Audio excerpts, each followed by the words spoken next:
তোমরা সপ্তম শ্রেণীতে শিখেছো যে কোনো ত্রিভুজের তিনটি নির্দিষ্ট যে জিনিস থাকলে বা ত্রিভুজের তিনটি বাহু বা কোণ থাকলে একটা ত্রিভুজ নির্দিষ্টভাবে আঁকা যায়।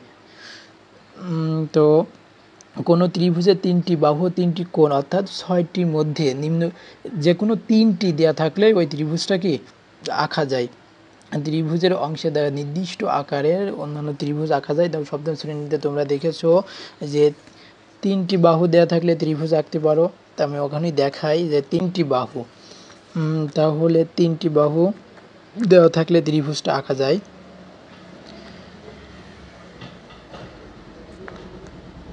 তিনটি বাহু মনে করো একটা বাহু, বি একটা বাহু, বি একটা বাহু, সি একটা বাহু।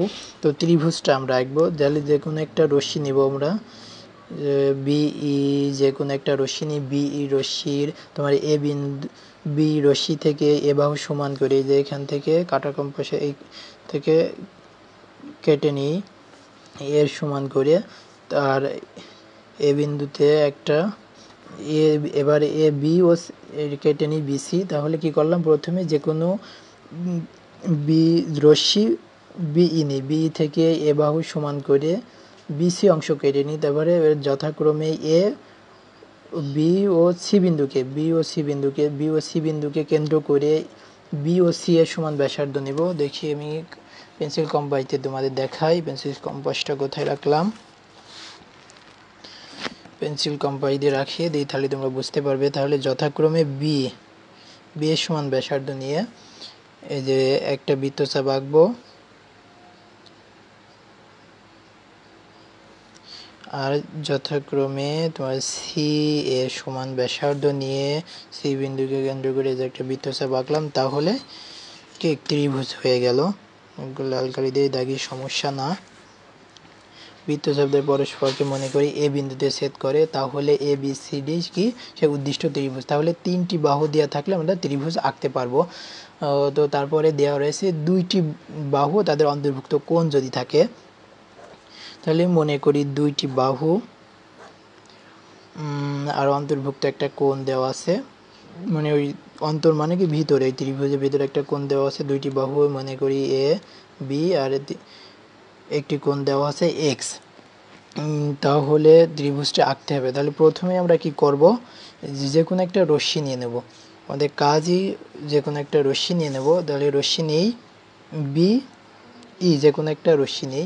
বি রশ্মি থেকে এ বাহু নেই, বি রশ্মি থেকে এ বাহু সমান করে বিসি অংশ কেটে নিই। তাহলে কি করলাম, যে কোনো রশ্মি বিই নেই, বিই থেকে এ বাহু সমান করে বিসি অংশ কেটে নিই। তাহলে বিসি বাহুর বি বিন্দুতে আমরা কোণের সমান কোণ আঁকা কিন্তু শিখে এসেছি। তাহলে বিসি বাহুর আমরা বি বিন্দুতে এক্স কোণের সমান আঁকবো। তাহলে কোণের সমান কোণ আঁকতে হলে আমাদের এই যে কোণের এই যে জ্ঞান থেকে যে কেটে দেব। এই যে কোণার মাপ নিয়ে নিলাম। তাহলে এই বি বিন্দু থেকে এসে এই যে কেটে নিলাম। তাহলে কোণা থেকে এই কোণার দূরত্ব মাপ নিয়ে এসে এই যে কেটে দিলাম। তাহলে কোণের সমান কোণ আমরা আঁকা শিখে গেলাম। তাহলে আগেই শিখেছি যে কোণের সমান কোণ। তাহলে কোণ এই যে এক্স কোণের সমান করে আমরা আঁকলাম সি বি এফ আঁকি। তাহলে কোণের সমান কোণ আমি এখানে নিলাম। তাহলে কোণের সমান কোণ আমরা এখানে নিলাম। তাহলে বি এফ বাহু থেকে এখন বি এফ বাহু থেকে বি বাহু সমান করে কেটে নেব। তাহলে বি এফ বাহু থেকে বি বাহু, তাহলে বি এর দূরত্ব আমরা মেপে নিই কম্পাসে দিয়ে। তাহলে এই যে কেটে নিলাম, কেটে নিয়ে নাম দিই এ কেটে নিই।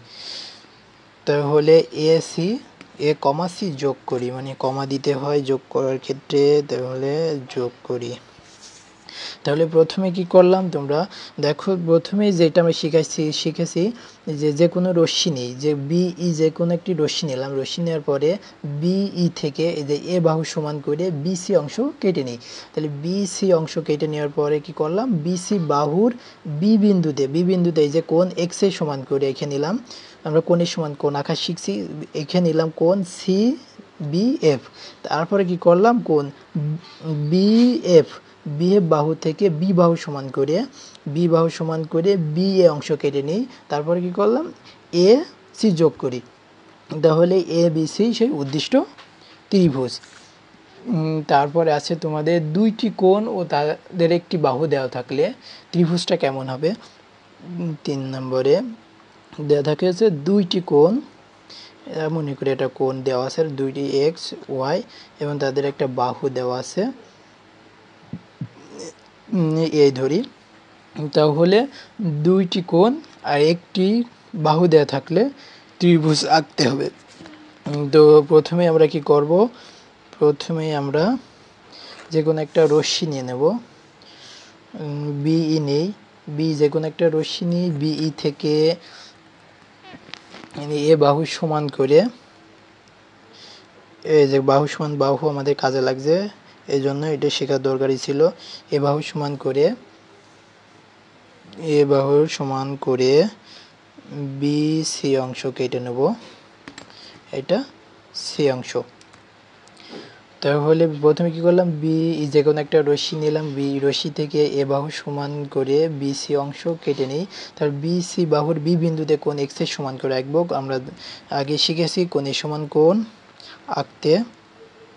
তো এটা আমি কেটে নিলাম, এই যে সেই কোণা থেকে কেটে নিলাম। এবার এখান থেকে কোণা থেকে মাপ নেব দূরত্বটুক, এই যে কোণার দূরত্ব, কি কোণটা আঁকলাম, এই যে বড় করে দাগ দিয়ে দিলাম, তাহলে এটা এফ আঁকি। তাহলে কোণ এক্স এর সমান করে আমরা কি আঁকলাম, বি সি বাহুর কোণ এক্স এর সমান করে কোণ সি বি এফ আঁকি। আবার একটা কোণ দিয়ে রয়েছে ওয়াই কোণ, তাহলে কোণ ওয়াই এর সমান, তো বি সি বাহুর হলো সি বিন্দুতে ওয়াই এর সমান আঁকবো, তাহলে কোণের সমান কোণ, এই যে এখান থেকে মাপ নিয়ে কেটে আসতে হবে, তারপরে এই বাহুর সাথে আঁকবো, তাহলে এই বাহুর সাথে বৃত্তচাপটা আঁকবো, তারপরে এই কোণের দূরত্ব, এই যে কোণের দূরত্ব, এই যে কোণের সমান কোণ আমরা আঁকতে শিখেছি, তাহলে এটা যোগ করে দেব, এফ এটা জি এ নাম দিই।